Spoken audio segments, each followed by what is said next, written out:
Amen. Hallelujah. Yes. Saka hapo hizi msachike. Yeah. Ndio shokora chero. And I'm sure nemo mnotori down. Nemo mfana utotende ukafuti mako mane. Yes. Amen. Yeah. Mfana utotende ukafuti ini yako mane. Iye mi boys ini. Mfana utotende ukafuti. Yeah. Amen. Amen. Nakuti kudenga kuna diwa wakanga wali mauto. Yes. Kuna diwa wangari mapurisa. Yes. Kuna diwa wangari ma CIO. Yes. Kuna diwa wangari FBI. Yes. Kuna diwa wangari ma minister. Yeah. Kuna diwa wangari MP. Kuna diwa wangari ma chief. Kuna diwa wangari ma governor. Yeah. Kuna diwa wangari ma resident minister. Kuna diwa wangari ma vice president. Hey. Kuna diwa wangari ma president. Kudenga. Yeah. Saka utumusu enda ako mwefana kutotende matenda. Yes. Hey.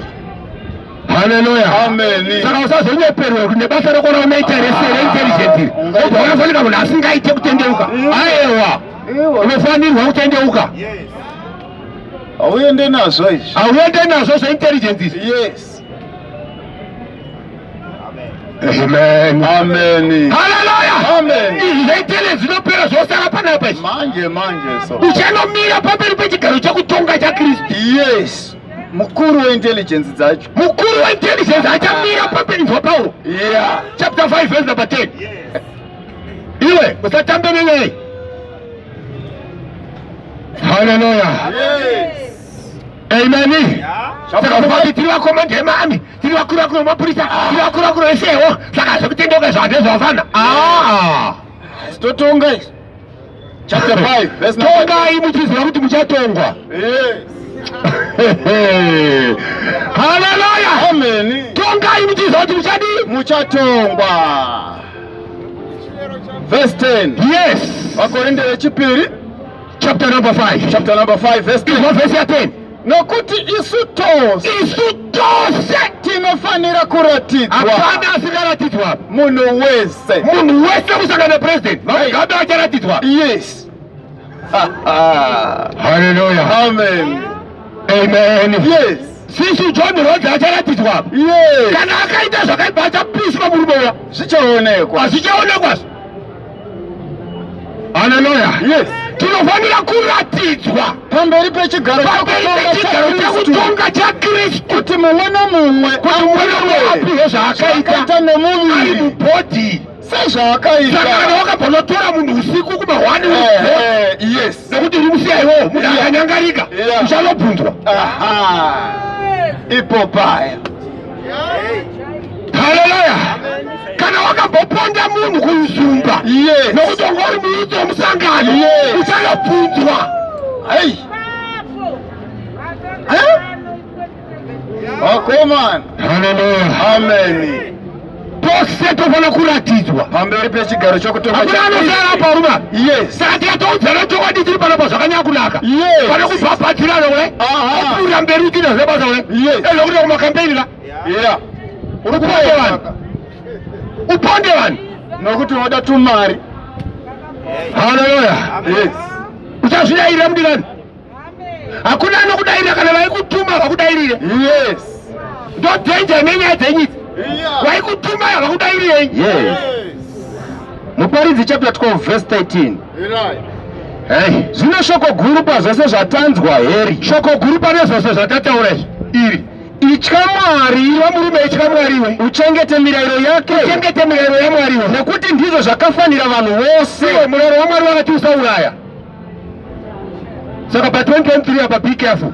Be careful. Yes. Nokuti Mwari uchatonga basa rimwe nerimwe. Mwari achatonga basa rimwe nerimwe. Pamwe chete nezvose zvakavanzika zvamuchaita usiku. Kunyange zvakanaka, kunyange zvakaipa. I'm telling you this. Yes. Zimbabwe chai Mwari. Yeah. Munofunga kuti tine tafirwa navanhu 1700. South Africa yakafirwa navangani? Vangani vanhu vafa kuSouth Africa neCovid? Koenyo wasati wasvika 2000 ne? What's so special about it? Muri kuti ugona kuvatungamiri kuronga kuti Covid isakuurayi? Ino arume ityai Mwari. Nofunga kuti America yakapusha paCovid kudarika imini? India ndio nyika inozikanwa kugadzira mishonga pasi pano yemhando dzese. Vanhu vangatofa kuIndia. Imune vangani? kuchenjera kwenye varume mimi icho aimwari varume 14:7 zvakazarurwa. Mutumwa akadaidzira nezwi guru akati, mutumwa akadaidzira nezwi guru akati, ityai Mwari varume mimi, mumurumbidze Mwari kuti nguva yake yokutonga yasvika. Hey. Namatai iye akasika denga nenyika negungwa namatsime emvura. Siyana nezvokunamata vana mbuya nande. Yes. Chapter 8 verse 10 yamuprofita Isaya. Hey. Ranganai henyu, ranganai, asi zvichakona. Garai pasi murangane asi zvichashaya basa. Taurai shoko, asi haringamiri. Zvamunotaura zvese hapana chinomira varume. Nokuti Mwari unesu, nokuti Mwari anesu, nokuti Jehovha wakataura nesimba. Amen. Amen. Mwari wakataura izvozvo neni neruoko rune simba, akandirayira kuti ndirege kufamba nenzira yevanhu ava, nenzira yenyu, achiti musatiira ngano. Pamusoro pezvose zvinonzi navanhu ava irangana, uye musatya zvavanotya kana kuvhunduka. Jehovha wahondo ndiye wamunofanira kuti mutsvene, mumutye iye, mumuvhunduke iye. Mwari apedza nemi. Yes. Musatya zvavanotya. Amen. Hallelujah. Yes. Amen. Amen. Mwari ngaabatsire Zimbabwe. Zimbabwe inodiwa naMwari. Hallelujah. Amen. Ndozvizoko ramuri kuparidzirwa inyaya yekuti Mwari anokudai. Danga asingakudai asingakuudze zvinhu izvi. Amen. Anokusiyai makadaro moenda kutsvina. Hallelujah. Amen. Yeah. Teerera shoko raMwari varume. Ndinonyanya kuda kuti vane vachiita zvokusora vaya varekodhi. Nekuti kana marekodha ndokuti rinosvika kwavari. Yes. Vanoita zvokusora vaya itai zvokurekodha chaizvo dai. Kana mukarekodha nemowa wachitoza kuti mune mowa wacho anorekodha kana tumabhatani twebaba. Unogona kuva wakamira apo dai kutotora vhidhiyo dai. Yeah. Nebhatani rehembe. Tozvizira izvozvo itai makasununguka kuti zvisvike kwavari. Hallelujah. Amen. Kana kuri kufa isa hawo ya prepared. Nekuti kune vamwe vakafa mweya yavo ikaiswa pasi peatari vakatochema kuna Mwari kuti kwesi takafira shoko renyu muchatsiva riini ropa redu. Mwari akati chimbonyarirai mbichana. Kuna vamwe varipo panyika vanofanira kufa kana ivo vafa zvaringana ndochitsiva ropa renyu manje. Chapter 6 iyo yazvakazarurwa from verse 9. Hallelujah. Wakati azarura chisimbiso chechishanu, akati azarura pasi peatari, tobva ona muzasi meatari mweya yavanhu vakanga vakaurawa nokuda kweshoko raMwari, vachiurayiwa nekuda kweshoko raMwari, nekupupura kwavo, nekupupura kwavaita shoko raMwari. Yes. Vakadana nezwi guru kuna Mwari vakati, mutsvene wazvo kwadi, mucharega kutonga vanhu vanogara panyika nokuvatsiva ropa redu kusvikira rinhiko. Ipapo mumwe nomumwe wavo wakapiwa nguo chena, vakaudzwa kuti vakazorora chinguva chidiki kusvikira vamwe varanda pamwe chete navo nehama dzavo vaifanira kuurawawo saivo varinganiswa vose. Yes. Amen. Amen. Saka hatitye nyai. Yes. Matthew chapter 10 verse 27. Yes. Zvandinokuudzai murima, taurai pachena, zvamunonzwa munzeve, paridzirai pamusoro pedzimba, musatya vanouraya nyama, asi vasingagoni kuuraya mweya. Zvikuru mutye uyo unogona kuuraya mweya nomuviri zvose mugehena. Saka ityai Mwari. Ndozvatakaudzwa. Hallelujah. Amen. Amen. Yes.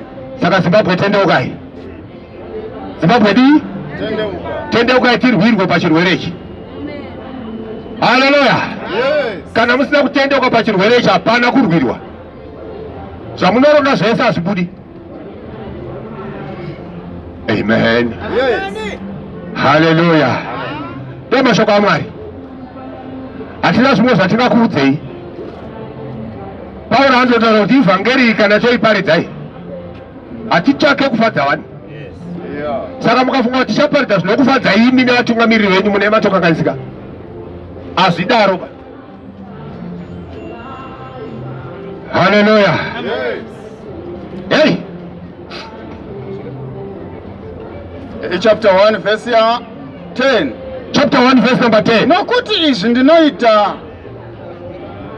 nokuti zvino ndinoita.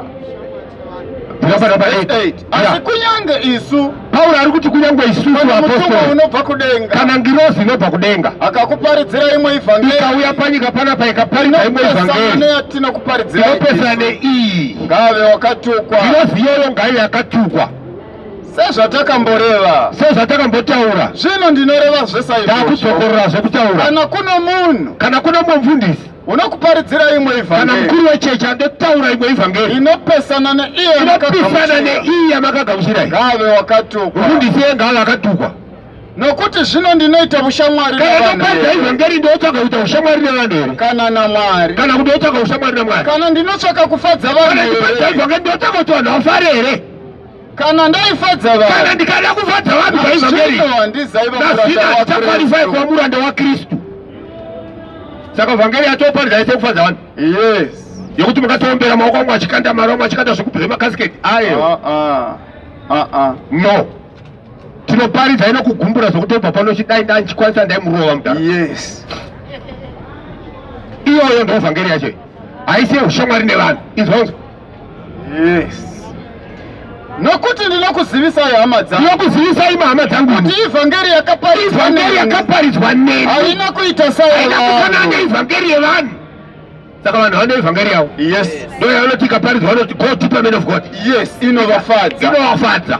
Ndo yavanoti ikaparidzwa vanodaidza vafundisi kuState House, Ya. vanoparidzirwa ivhangeri yavo. Yei.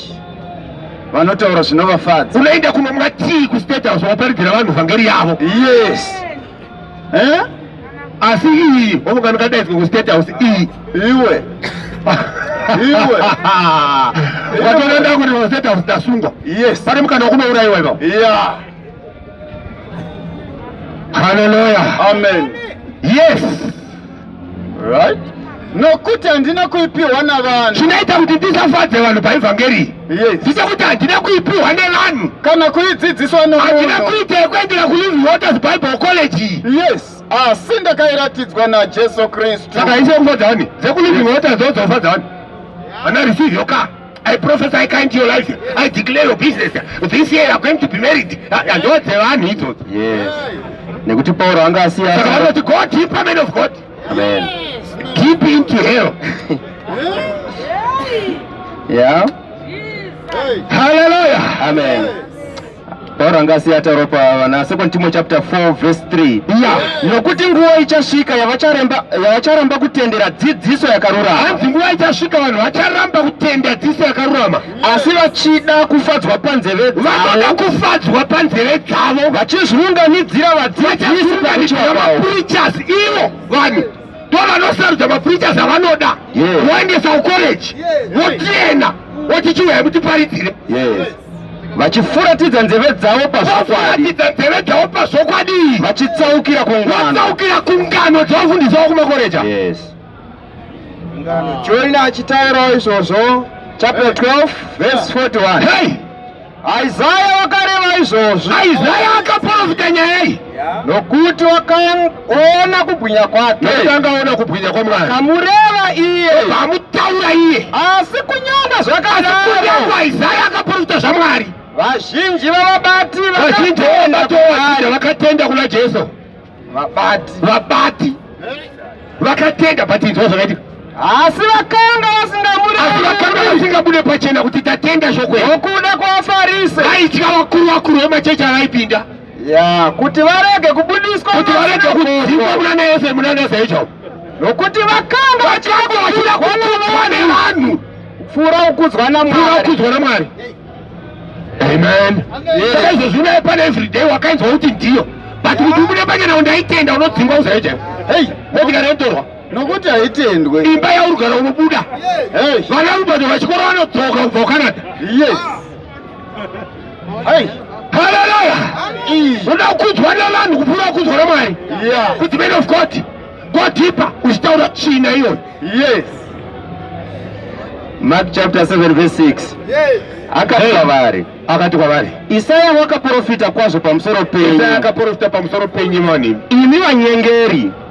You hypocrites. Sezvo zvakanyorwa zvichinzi. Nokuti zvakanyorwa zvichinzi. Vanhu ava vanondikudza nemiromo yavo. Vanongoti Mwari nemiromo yavo. Asi mwoyo yavo iri kure neni. Mwoyo yavo iri kunana mbuya neanda. Asi vanondinamata pasina. Vachinamata Mwari pasina. Vachidzidzisa dzidziso. Iri mirayiro yavanhu. Munosiya mirayiro ya Mwari. Muchichengeta tsika dzemadzibaba.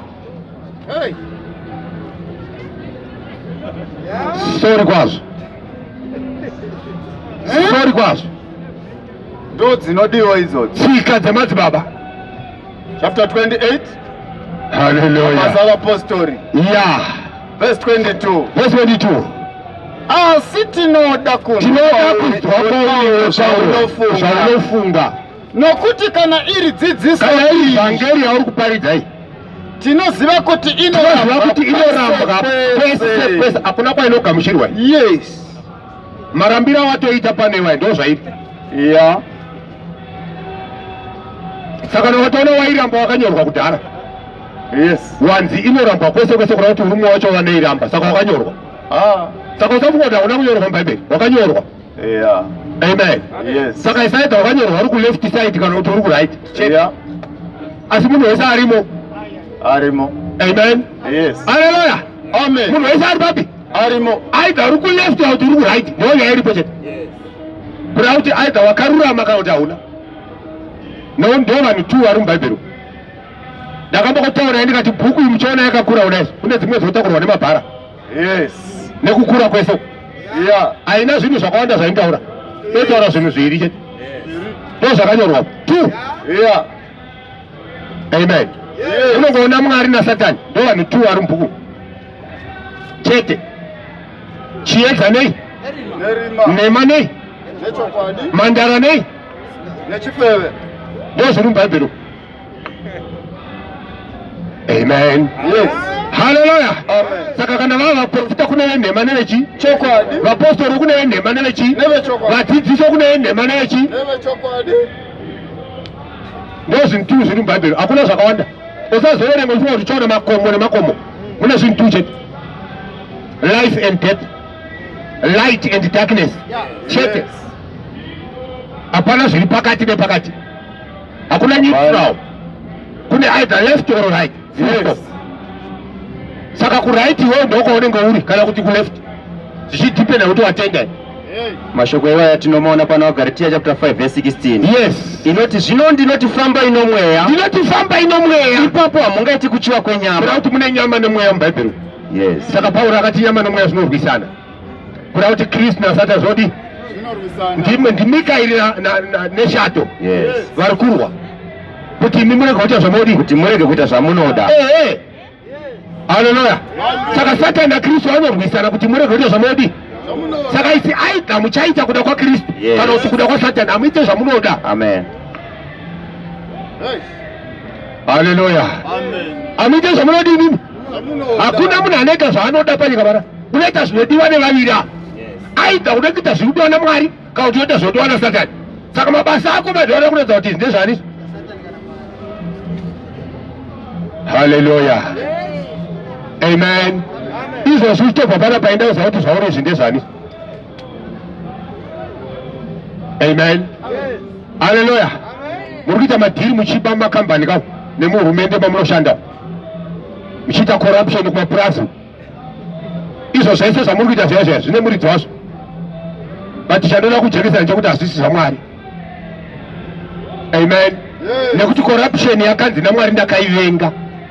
Ndo yakaparadzisa nyika pamazuva ano. Corruption neviolence okuroona kwamuri kuita mumakambeni kwavo, kubata kwamunoita vanhu muchinyorova stereki pasi petsoka. Yes. Iviolence yakarambwa naMwari iyoyo. Amen. Kuda kuti ndezvani izvozvo? NdezvaSatani. Saka uri agent yani. Satan. Kana uri kuita izvozvo zvokubata vanhu usiku chinorova izvo uri agent, yes, but yani Kumwe kuda kwa Mwari ndekuku. 1 Thessalonica chapter 4 verse ya 4. yes, Nokuti kuda kwa Mwari, nokuti kuda kwamwari ndiwo utsvene hwenyu. anoda kuti muve vatsvene mese imi Murege upombwe. muregete zvoupombwe izvi. Haleluya, Amen. kutogadzira mutemo wekuti kune ma-sex workers Yes. ari employed nani worker ari employed ka saka sex worker anoshanda kukambani. Hey. Hey, parliament kutopasa imi Mana. iparliament yani iyoyi.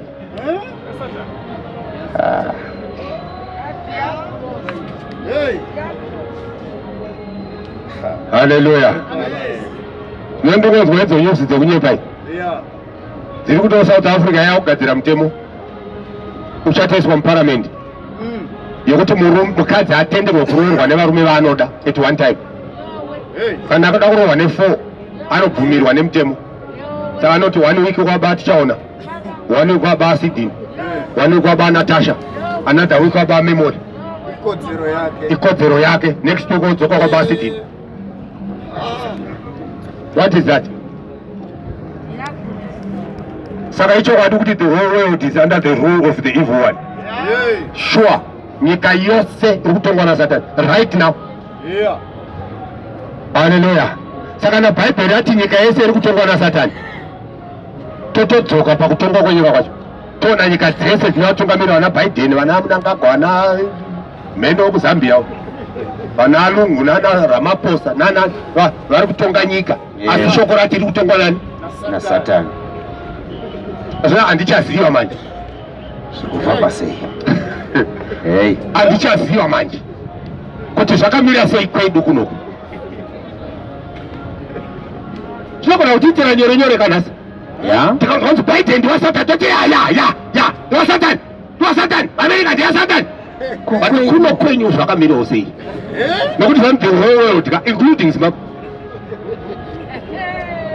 Mwana utanga matarira zviri kure kamuchisiya. Kona kusanga matarira zviri kure kautanga utasa ziso rimwe rubanzu ruri musoro hama yako usingabvise danda rimwe imbodzoka kuno. Kudanda uku. Kudanda uku. Uko kune karubanzu uko kuno kune danda. Yes. Haleluya. Kana uchida kuona ndeva Mwari here Ya. kana kuti havasi vaMwari unoenda pana Zvirevo chapter 29. Hey, kana ya Zvirevo chapter 29 unza bhuku. Apa ndo pandaidira bhuku. Yeah. Iyi ndo pandoidira bhuku. Usati waverenga Zvirevo imboenda kuna muparidzi. Chapter 10 verse number 5. Izvakanyorwa izvo. Ishoko raMwari ende zvakanyorwa ledu vatina vatotungamirwa pasina vasati vazvarwa. Yes. Biden anga asati apo. Anga asati avapo. Obvious vamugambi vangu asati vapo. Yes. Izvi chinyorwa izvo. Yes. Vatinzwa zvakanyorwa zvacho. Muparidzi chapter 10 verse 5. Verse number 5. Here is an injustice. Here is an injustice I have seen in the world. An injustice caused by rulers. This injustice is caused by the leaders of the world. Stupid people are given positions of authority, while rich men are ignored. Okay. Saka enda ku Britain. Yeah. Unoona vari positions of authority. They are stupid people. No injustice iri panyika yakaonekwa nemuparidzi. Yes. Achiona vanhu vari silly vachipuwa zvigaro zvepamusoro in the world, including Zimbabwe, kuvhotera MP kudai, a stupid person. Hey. Kusarudza meya Man. are stupid. Hey. Given positions of authority. Haleluya. Yes. Chikwirai kumusoro mega indakurira pana meya. Chivhetawo. Mbovhetai muchikwidza indagumira pana meya. Those who are in authority. Vakamira sei. Haleluya. Yes. Azvichadaro vari ningiu futi. Tinotyai papa. Yeah. All right, Anzi. Verse 2. Show me a righteous ruler. Hanzi na Solomon achinyora. Anga ari mambo Solomon. Yes. Wataka soso. Mambo wangu uko. Pane nyaya. Saka ari kuti show me a righteous ruler. And I will show you a happy people. Ndiratidza mutungamiri wenyika akarurama. Yeah. Inini futi ndombo ndakuratidzai vanhu vanofara pakugara kwavo munyika. Kuroti mutungamiri akava wakarurama. Kureva kuti mutungamiri akarurama vanhu vanofara. Hey, anoitira vanhu zvinodi zvakanaka. Hallelujah. Yes. The opposite. Show me a wicked ruler. Show me a wicked ruler. And I will show you a miserable people. Chidzoka. Dzoka? Yeah. Dzoka muno medu atibvei kuMozambique. Uya muno. Zvakamira sei pa miserable? Are you happy? Hey. Hallelujah. Amen. Are you happy? Kana kuti kufara kwauri kuita kutotya. Tindikufana ndakachena muromo ndonzi wakatsamwire. Hallelujah.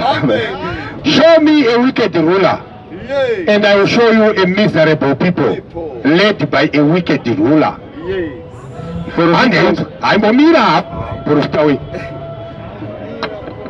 If you appreciate wisdom, your father will be proud of you. Your father will be proud of you. Amen. Yes. Who is your father? Malachi chapter 2 verse number 10. Isu tose atina baba wamechetele. Baba wetu hasi mwari akatisika. Yes. Saka if we appreciate wisdom, yes, our father will be happy with us. Yes. Amen. Yes. Yes. It is a foolish waste. It's a foolish waste to spend money on prostitutes. To spend money on prostitutes. It's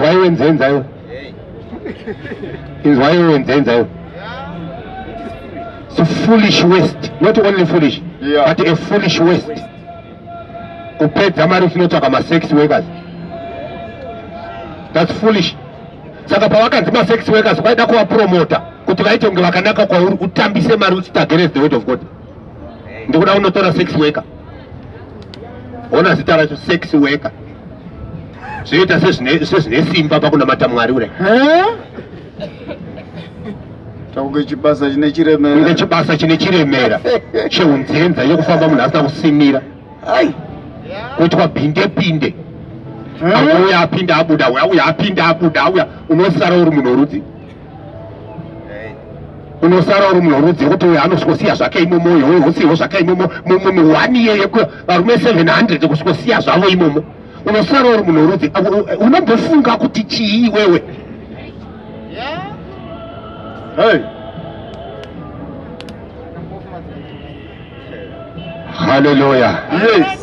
It's a foolish waste to spend money on prostitutes. Yes. Yes. Verse 4. When the king is concerned with justice, when the president is concerned with justice for the people, the nation will be strong. The nation will be strong. But when he is only concerned with money, when the president becomes concerned only with money, he will ruin his country. He will ruin his country. Not destroy nyika yake, kuparadza economy. Mukaona mutungamiri wenyika angokuda mari chete.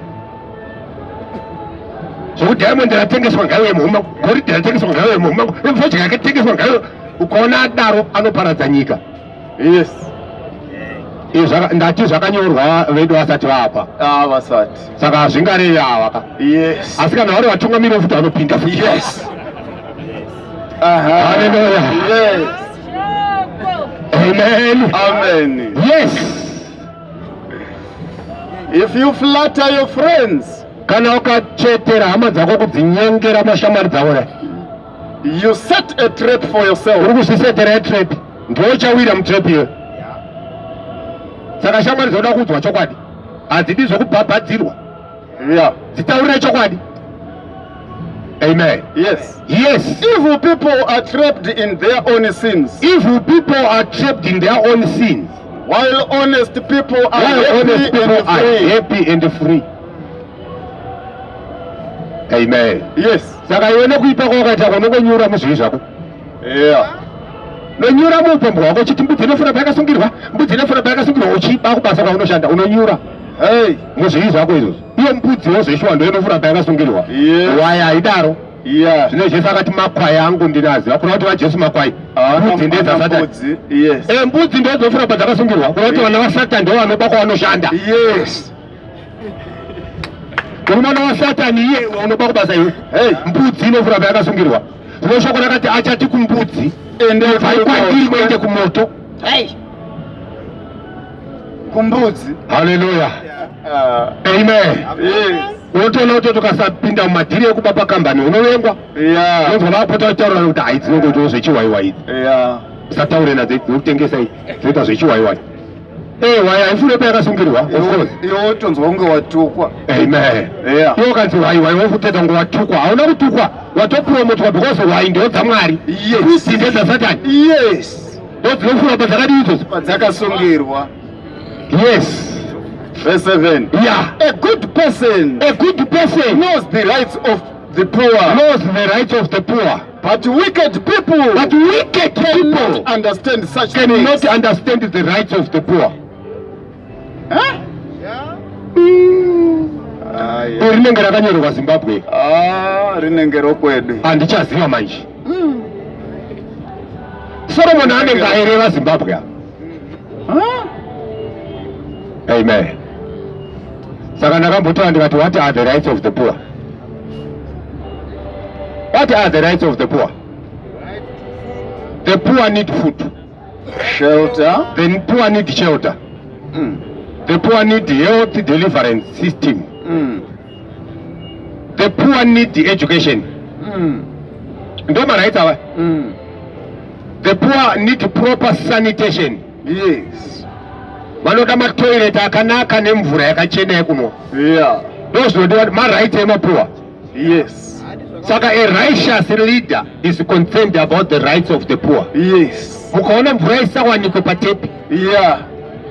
Masuweji akoerera pamusoro pegiraunda. Achipfuura nepamusiwo. Tajairana nawo kudai so. Hey. Moza kuti ari kutungamirira haana concern nemarights of the poor.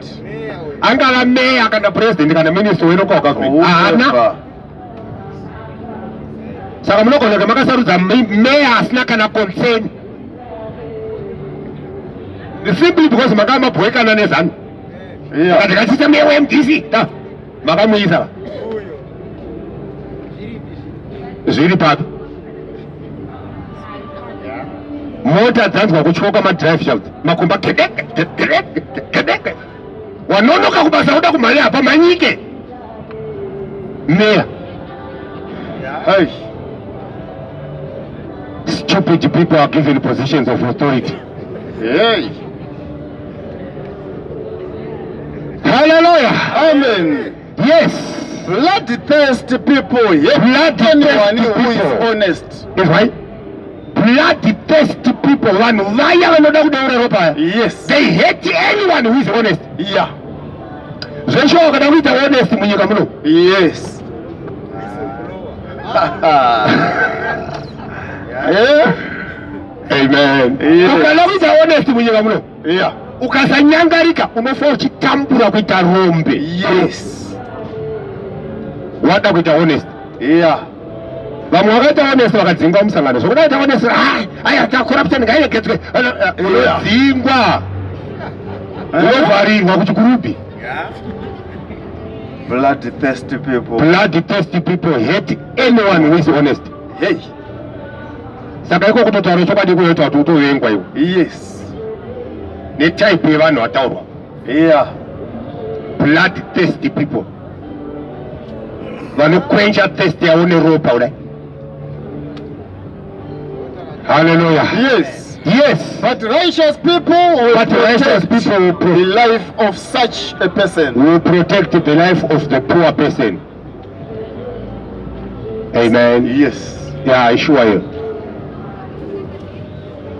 Hey, Mwari ngatibatsire kwazo. Yes. Yes, handichi. If a ruler pays attention to false information, inzwa nyaya yakashata iyi kuvatungamiri venyika, whether ndiani kana nyika ipi kana ipi. Kana leader akangoteerera false information akaiaccepta kudai, yes, nekuti yataurwa nadeputy wake, kuti na advisor wake, yes, akangoteerera false information jet leader, all his officials will be liars. kola kuti maministers ake ese vanoita varevenema. Yes. Saka no wonder why muchiti mukangovhura TV hazvina basa ndeyekupi, mukaona chinzi pari kutaurwa naminister teerera zviri kutaurwa ine madzeta. Yes. Hey, why? Because leader akateerera false information. Yes. They know kuti anoda nhema. They know kuti anoda nhema. Yeah. Saka tofanira kutotaura nhema. Yes. Saka vanotaura kuti kwakati taita development yakati, kwakati taita zvakati, kwakati kusina kana chaitwa. Yes. Vanoziva ndo zvavanodiro, ndo zvavanoda. Hallelujah. Yes.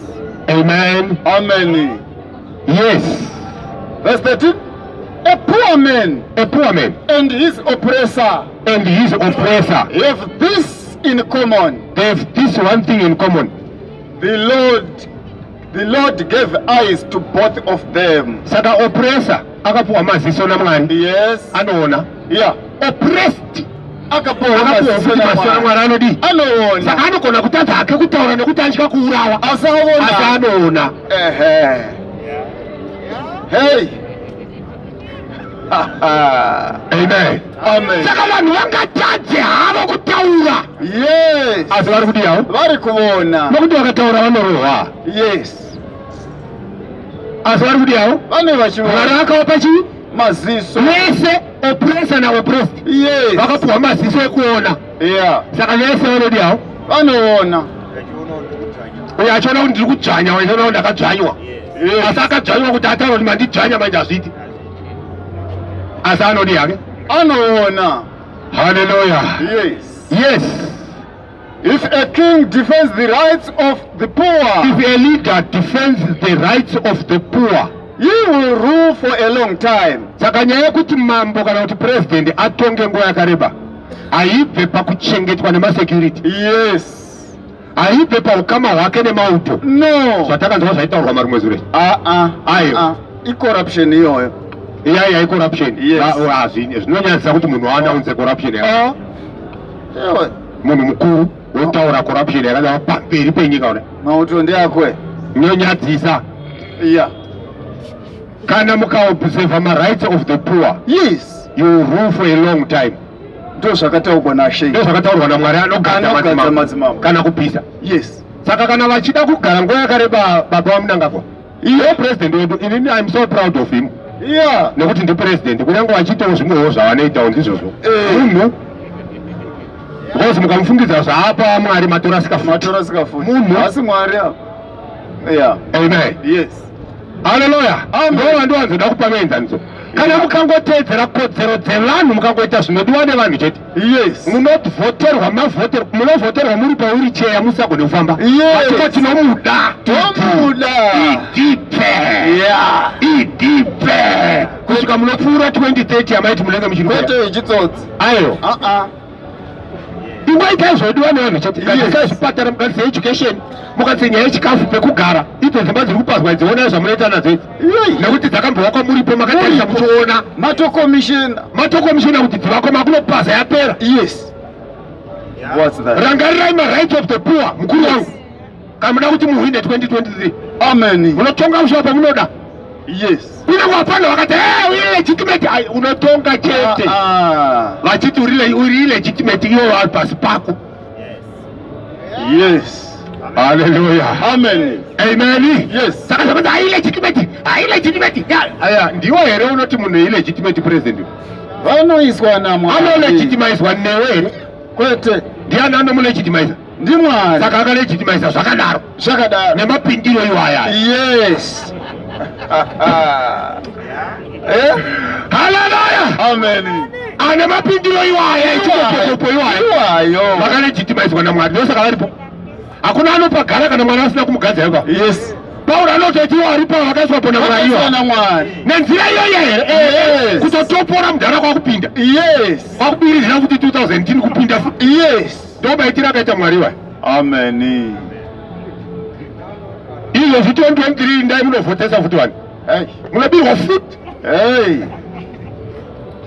haleluya amen amen yes dai mamuri vamwe maingoti maelections anocosta life anocosta property anocosta mari yenyika tadi hedu kwaregera ini michitonga henyu kusvika pamunotenderwa nani namwari moudza mwari kuti hatichada zvokutsvaga mambo tamirira kuti mutipe ava chiregai varipo kusvika munguva yenyadi yakwana hatichada zvokukwikwidzana zvinourayisa vana vasina mhosva imumongotsvaga kururama chete amen kana madaro morurama motenda vhangeri yatiri kuparidzai toda kubhabhatidzai nyana ichabisana nabiti morurama mopota muchinyengetera kuna mwari mutoonai mabiri ari kuita vana one mwari zvachaita onai corruption ikuti vana vana mwari wokunzwai nekuti makadiwa makarurama haleluya amen izvaenda maelection munotswanyiwa handi makanzwa ibhosa kuti masoja nesu takabatana zvokuti hakuna anotiparadzanisa iwoning iyoya unofira mahara unofira nhando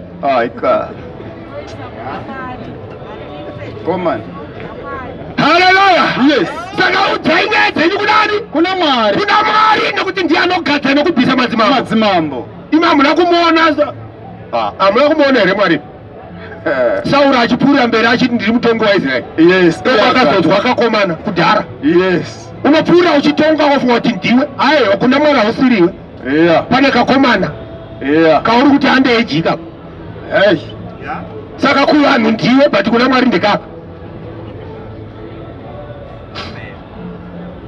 haleluya amen kuvanhu ndiwe yes but kuna mwari ndekapa David vaIsraeri vachoti hatina Faro hatina Sauro ye mutungamiri wedu tina Sauro mwari auti aiwa hamuzive mutungamiri wandakakuzodzerai ndiDhavhidhi kakomana kadikidika haleluya amen amen aya madhara aya hasiwa achiripo baya pakapinda kakomana asi kanomirirwa kumbomachuwa kari kunze zvako asi kakazodzwa kudhara anoendinga aimirire kuchembera ka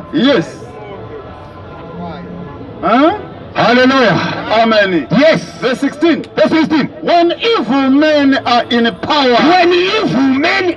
power kana mozo varume nyangwe ndikazofa nyika ichipfuurira mberi ichitonga mukaona pagadzwa president kana muchida kuona kuti president ari kutonga nguva iyoyo ari evil tarisai izvi when evil men are in power crime increases apa rapedza ndimwari saka mukaona munyika kuparwa kwemhosva kwakwira motoziva kuti all right vari mupower are evil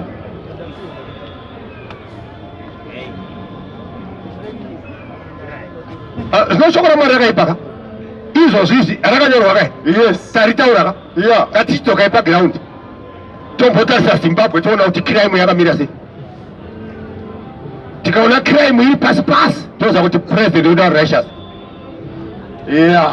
asi tikaona crime yakwira kudai kuparwa kwemhosva medha amudhirobhari nezvimwe zvese tikaona zvakwira kudai kumusoro kwakanaka here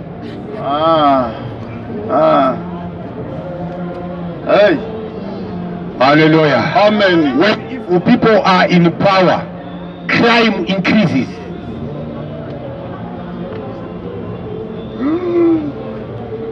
iri unogona kufai iri hairi unogona kutoperekedzwa kusvika kumba kunokwanza unogara papi uzosvika kutorwa kuma 1 am toita sei naye todine munhu